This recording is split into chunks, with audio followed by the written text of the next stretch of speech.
Si vous traînez un peu sur les internets, vous avez sûrement, vu l'intervention de Cassandra, sur, LCI. Cassandra, c'est une militante Révolution permanente et au point levé et qui raconte, voilà, que c'est compliqué de vouloir travailler dans le monde actuel au vu, du fait que les travailleurs se font surexploiter, que les conditions de travail sont difficiles et tout ça. On va vous laisser voir de toute façon son intervention. Elle s'est retrouvée dans une sorte d'altercation avec une courtière qui lui explique que c'est une parasite, voilà. On va pouvoir essayer de voir là-dedans qui a raison. Zoé, je pense, est du côté de la courtière et moi du côté du peuple, hein, c'est souvent ça, hein. Et donc du coup, on accueille Zoé. Zoé, comment ça va? Salut Padu, ça va? Bah écoute, c'est trop bien. Alors moi, les courtières qui donnent des leçons de parasitisme aux autres, c'est ma passion, ça va être incroyable. En plus, elle est aussi chroniqueuse chez Sud Radio et tout. Enfin, vraiment, je pense qu'on a trouvé une parfaite bonne cliente, mon Padu, on va bien rigoler. Sud Radio, tu vois, on parle de radio petite bourgeoisie avec, les grandes gueules, mais Sud Radio, il y a aussi un peu une sorte de Oui, radio petite bourgeoisie, peut-être un peu moins libérale, un peu plus complotiste, tu sais, un peu plus, Poujado complotiste, alors que oui, les de grandes fou. gueules, c'est Poujado, mais un peu libéral. Je pense qu'ils sont plus riches, tu vois, sur les grandes gueules et sur, Sud Radio, ils draguent un petit peu plus des gens un peu moins riches, quoi.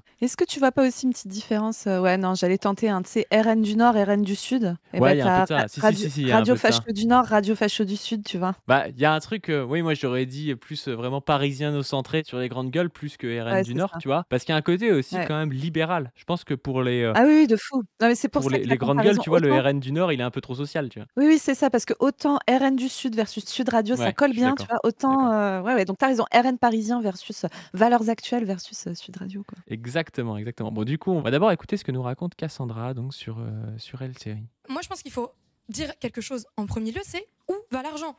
Pourquoi est-ce que toujours ça doit être aux plus pauvres, aux étudiants précaires, aux travailleurs, aux ouvriers, etc., de payer. Mais je pense que, il faut qu'on ressente la discussion sur ça parce que sinon on part n'importe où. Et j'aimerais J'avais pas lu le sous-titre c'est «Retraite par capitalisation, toujours un tabou».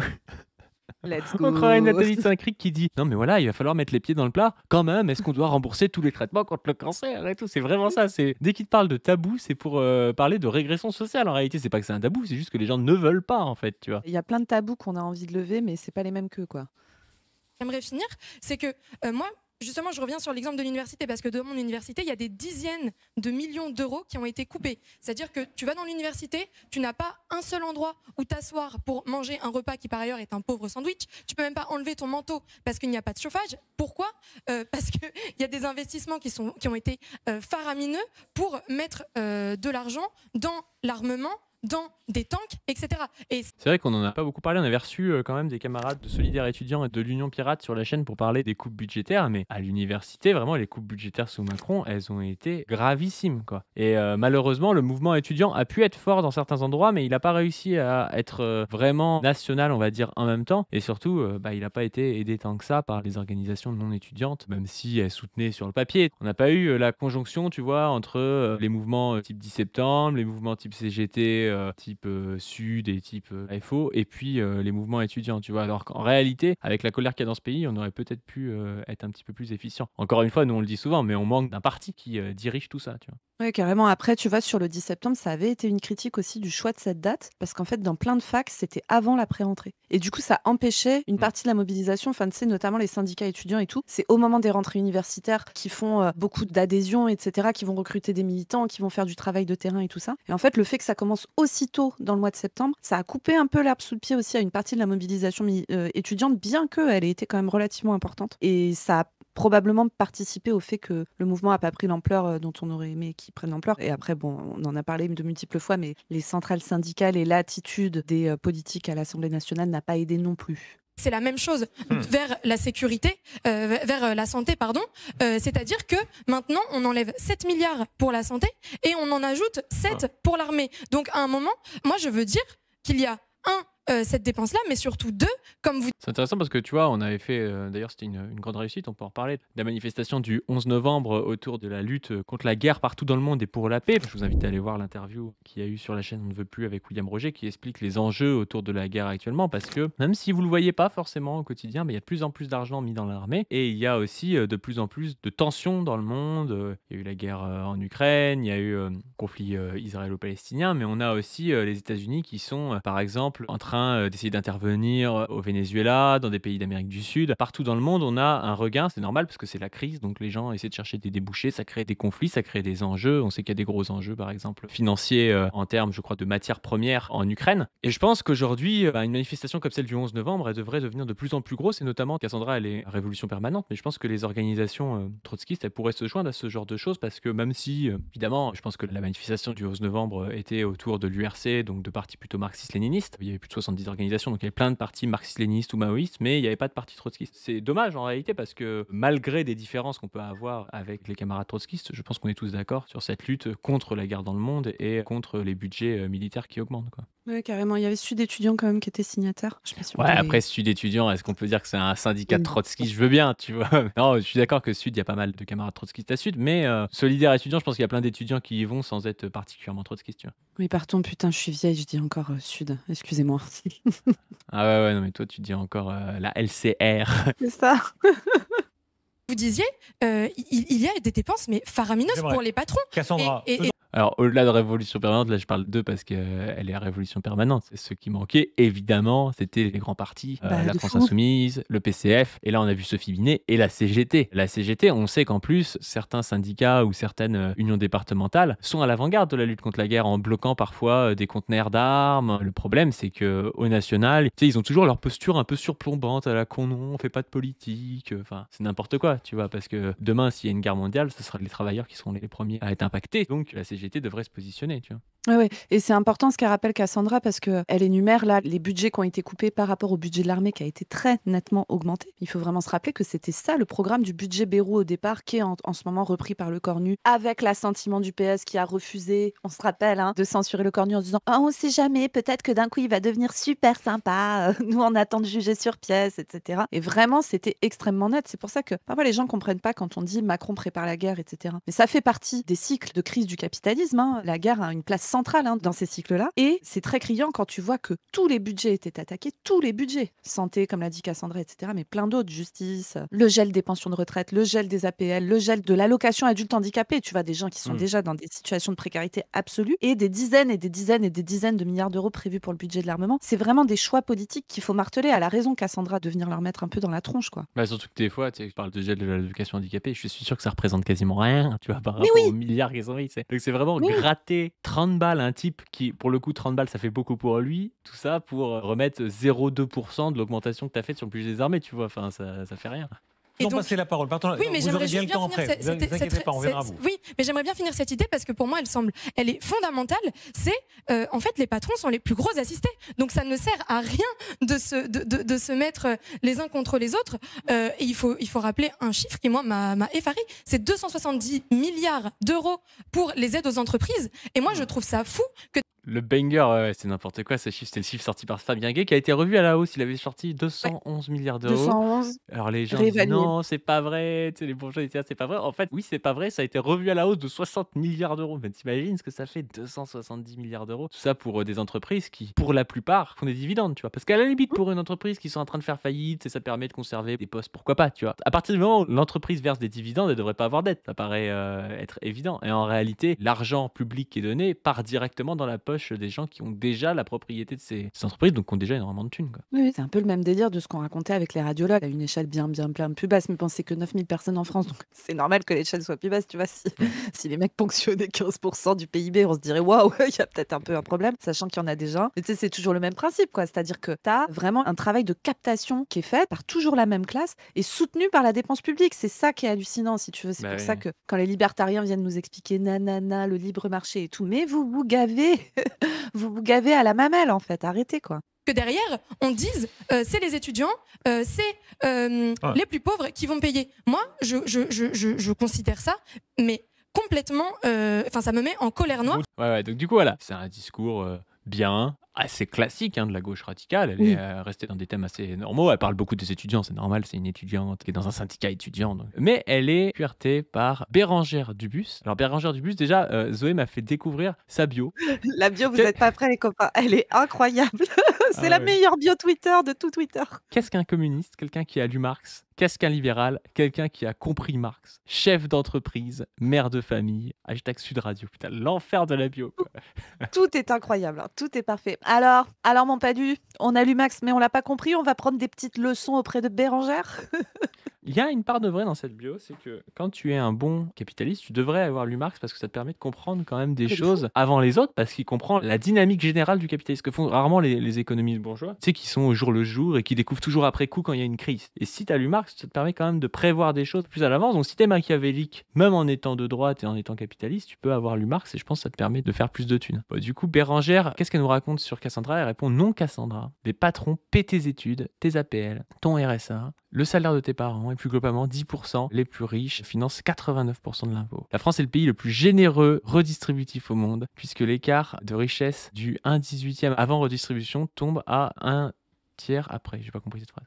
En gros, ça passe L'écart, de ouais, 1 d'accord. à 18, que l'écart moyen passe de 1 à 18 à 1 à 3. Alors, je suis désolée, Bérangère, t'es peut-être pas au courant, mais le nombre de gens qui vivent en dessous du seuil de pauvreté en France a largement progressé et autour, voire même supérieur à 10% de la population actuellement, dont énormément de familles monoparentales, de mères seules, etc., d'enfants. Les enfants vivent plus en dessous du seuil de pauvreté que la moyenne de la population française, hein, pour rappel. Donc, ça doit être parce que c'est des grosses feignasses, hein, probablement. Tu vois, quand on parlait de tabou tout à l'heure, moi, je prends toujours l'exemple du tabou du travail des enfants. C'est pourquoi on laisserait pas Timéo aller trimer dans une mine. C'est ça le vrai Mais tu tabou, sais, tu Macron, vois. quand il parle des stages, là, des Ben oui. 13-14 ans, il y a un peu de ça, hein. Mais bien Parce qu'on sûr les qu'il y a de connaît, les ça. stages, hein. Bien sûr qu'il y a de ça. Et d'ailleurs, c'est des enfants qu'on envoie, en plus sur les boulots les plus dangereux, hein, en termes d'accidents du travail et Bah de oui, maladies oui. professionnelles, les chantiers, etc. Encore il n'y a pas très longtemps, il y a un gamin de 15 ans qui est mort sur un chantier. Et on sait que les très jeunes, mais c'est normal, tu vois, ils sont moins expérimentés, moins formés aussi. Enfin voilà, ça semble évident. Ils sont beaucoup plus à risque d'accidents du travail et notamment de mort au travail. Donc voilà, on envoie des gosses crever sur les chantiers en France, mais je pense qu'il y a encore trop de tabous. Donc tu as plus de 10% du pays qui est en dessous du seuil de pauvreté. Par contre, la fortune des milliardaires a doublé pendant les 2 quinquennats de Macron. Donc Bérangère, explique-nous Triplé, d'où je tu crois. sors ton chiffre. Je crois que c'est doublé ou triplé. Enfin bon, bref, tu sais,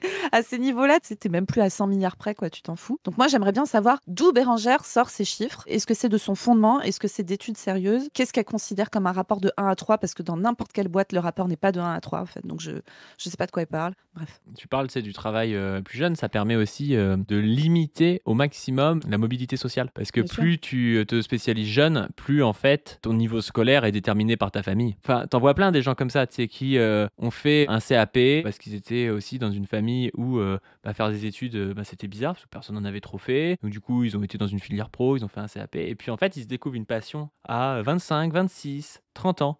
Et tu te rends compte que ils auraient largement pu faire des études s'ils avaient voulu les faire, mais en fait, on leur a pas tellement proposé et on les a très vite orientés vers une filière professionnelle. Alors, vous j'ai rien contre les filières professionnelles, ça peut être très bien, hein, mais ce que je veux dire, c'est que plus on vous spécialise tôt dans un métier professionnalisant, moins on vous laisse le choix, peut-être, de découvrir des capacités que vous aviez en dehors de votre famille. Et plus, du coup, vous êtes réduit un petit peu à la dynamique familiale qu'il y a en cours. Et évidemment que si vos deux parents, ils ont fait un doctorat, ils vont peut-être vous ouvrir à des choses et vous pousser à faire des études, en fait. Et si vos deux parents, ils ont fait un CAP, peut-être que pour eux, faire un BTS, ça paraît inaccessible, quoi. Alors que vous auriez pu le faire si vous avez été fils des gens qui ont un doctorat, voire ils vous auraient fait faire plus d'études que le BTS, quoi. Tu sais, c'était même le propre du lycée général et de la pensée des Lumières, de rendre non pas les études professionnalisantes, mais de permettre aux gens d'être des citoyens déjà. Donc c'est pour ça qu'il y a de la philosophie en France, de permettre aux gens de faire après des choix éclairés de citoyens. Et pas de dire, ah bah non, dès 12 ans, on te demande ce que tu veux faire. Ce que tu veux faire, en fait, c'est ce que tu répètes, ce qu'on t'a dit dans ta famille. Et puis c'est bon, bah non, t'as dit que tu voulais être je sais pas trop quoi. Bah, à 14 ans, hop, on te met sur un chantier et puis c'est parti, quoi. Et tu fais 40 ans comme ça sur un chantier. En fait, c'est plutôt 45-46 parce que tu veux pas partir à la retraite avant 64 ou je sais pas quoi, tu vois. Parce qu'aujourd'hui, ça se passe de plus en plus comme ça, quoi. Et l'effet de la reproduction sociale, il n'est pas lié que aux aspirations que peuvent te permettre tes parents et tout, mais même à la structure du système scolaire lui-même, qui, dans les méthodes pédagogiques, etc. Alors, vous allez voir, bientôt, il y a quelqu'un qui va faire un entretien sur la chaîne, notamment, qui fait de la sociologie et qui travaille sur l'éducation, les méthodes éducatives, etc. Alors, l'entretien ne peut pas porter spécifiquement là-dessus, mais ça sera peut-être en partie évoqué. C'est Chris qui va mener cet entretien. C'est un bouquin très T'as dit intéressant. sur la chaîne, quelle chaîne? Pardon, sur la C'est sur revue. Position Revue,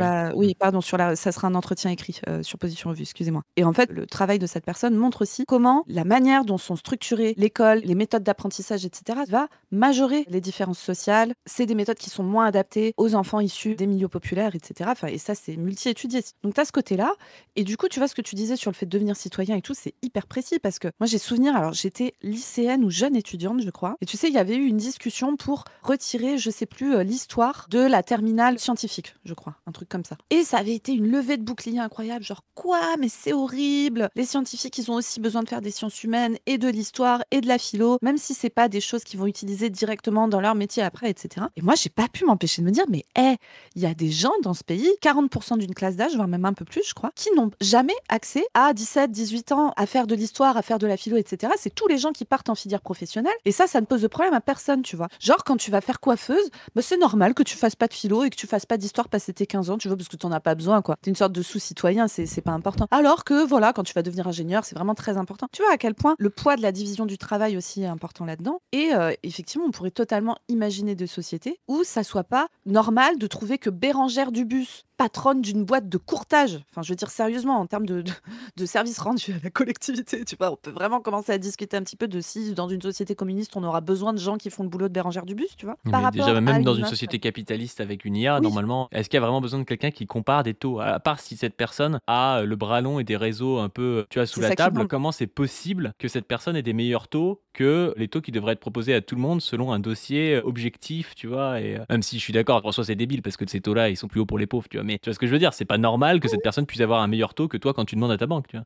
Totalement. Et donc, pourquoi Bérangère Dubus doit être considérée comme mieux rémunérée, plus importante pour la société, etc., que, je sais pas, les adolescentes qui partent en filière pro chez moi, elles font beaucoup de bac pro de soins à la personne, tu sais. Alors, je me souviens plus du cycle exactement. Mais c'est des jeunes femmes qui, après, vont aller travailler dans des crèches. Elles vont aller travailler dans des EHPAD. Elles vont aller travailler en aide à domicile. Elles vont aller... Enfin, je veux dire, c'est des métiers qui sont absolument centraux et nécessaires pour que la société puisse tourner, tu vois. On a besoin de pouvoir s'occuper des enfants pendant que les parents travaillent. On a besoin de pouvoir s'occuper des personnes âgées parce que ça peut pas être que la famille qui s'occupe de ça, parce que parfois il y a pas de famille, parce que la famille a pas le temps, parce que parfois la famille c'est une famille de merde aussi qui maltraite les gens, enfin voilà quoi. Et donc c'est profonde question de se dire, mais dans un système scolaire qu'on pense, on va dire, vertueux et égalitaire, tout le monde va à l'école jusqu'à 18 ans et apprend tout, tu vois. La philo, l'histoire, de la bio, de la SVT pour devenir un citoyen. Et ensuite, on se forme à certains métiers. Et d'ailleurs, on pourrait même sortir un peu de la division du travail et se dire que des tâches très pénibles comme faire des toilettes en EHPAD avec de la manutention, des gens qui sont parfois en surpoids, qu'il faut bouger, etc., c'est difficile. Et ben tout le monde prend un peu part à ces tâches. Bérangère Dubus aussi. Et puis ensuite, on fait d'autres types de choses, de la sociologie comme Cassandra, par exemple,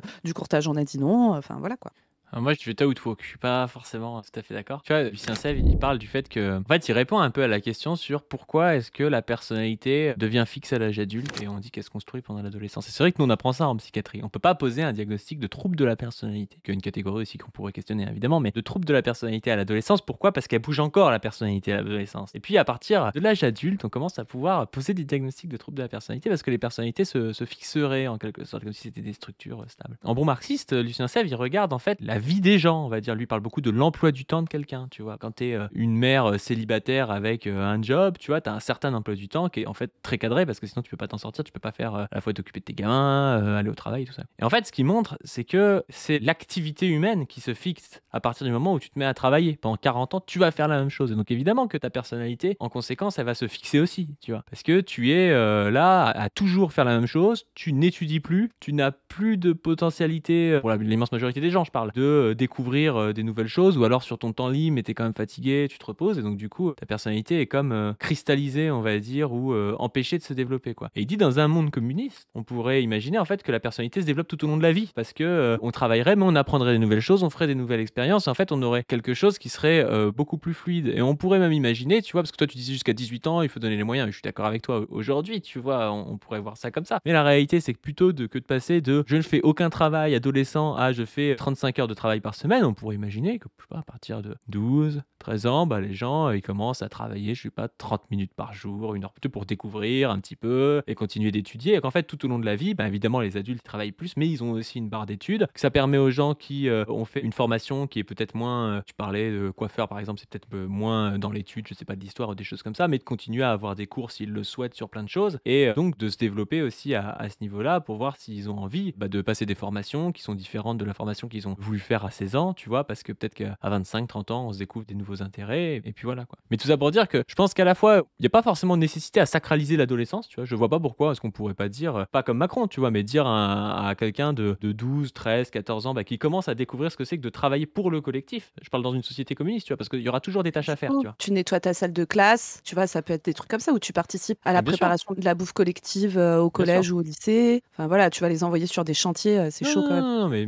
Faire tu vois ce monter que le je veux chantier. dire, tu vois. Oui, Il bien y a sûr. aussi un truc, en fait, le capitalisme veut qu'il y ait le moins de travailleurs possible, tu sais, qui se partagent le travail. Comme ça, ils payent le moins Mmh. possible. Et donc, du coup, tu as des types qui bossent 8, 10, 12 heures par jour, ou alors qui sont au chômage, ou alors qui sont improductifs, entre guillemets, même si c'est faux, tu vois, mais qui n'ont pas accès, en fait, au travail, tu vois. Et je pense Mmh. qu'il pourrait y avoir un partage du travail qui serait beaucoup plus... tout comme les gens à la retraite, tu vois. Il y a plein de gens à la retraite qui trouveraient un plaisir à continuer un peu, à faire un travail qu'ils connaissent bien, pour pouvoir passer aussi des compétences et leur expérience à des gens, sans qu'ils soient là à travailler comme ils travaillaient quand ils avaient 35 ans, parce que oui, t'es fatigué, t'as peut-être envie aussi, je sais pas, de découvrir autre chose après la retraite, de t'occuper de, je sais pas, tes petits-enfants, enfin voilà. Aujourd'hui, c'est soit tu travailles 8 heures par jour, soit tu travailles pas, tu vois. Et ça, c'est quelque chose qui est au final très spécifique de notre société, qui n'était pas là dans les sociétés non capitalistes, et il n'y a pas de raison que ce soit là dans une société communiste, tu vois. Et en pratique, dans tout le champ du travail qui n'est pas du travail capitaliste, notamment le bénévolat, etc., les retraités, ils participent beaucoup, tu vois. Le tissu associatif en Bien France, sûr. il tient Avec les beaucoup sur adolescents, on le le fait aussi. bénévole. Bah oui, Les gens, ils font bah oui, mettre oui, la table par leur adolescent, ils font pas mettre la table par leur enfant de 5 ans, tu vois. Donc c'est ça. Oh, c'est à déjà 5 ans, quelque tu chose. peux... à 5 ans, tu peux continuer à commencer à mettre la table.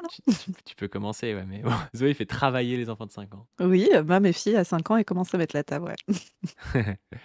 Pour le Ouais, collectif. du coup, donc les actifs ont fait le taf de Cassandra. Cesse de lire des tracts de LFI et regarde les chiffres. Merci. Oh là là, en plus, ça dit à une militante de RP qu'elle lit les tracts de LFI. Bérangère n'est absolument pas formée en politique, elle ne comprend rien. Ah, c'est peut-être pour la faire rager. Non, je pense vraiment que Ouais, juste, bien elle se sûr, dit ça va pour la faire rager. l'extrême gauche, c'est LFI, et dire que les patrons, c'est des profiteurs, c'est d'extrême gauche. Hein. Je pense vraiment qu'on est sur ce niveau-là du côté de Bérangère.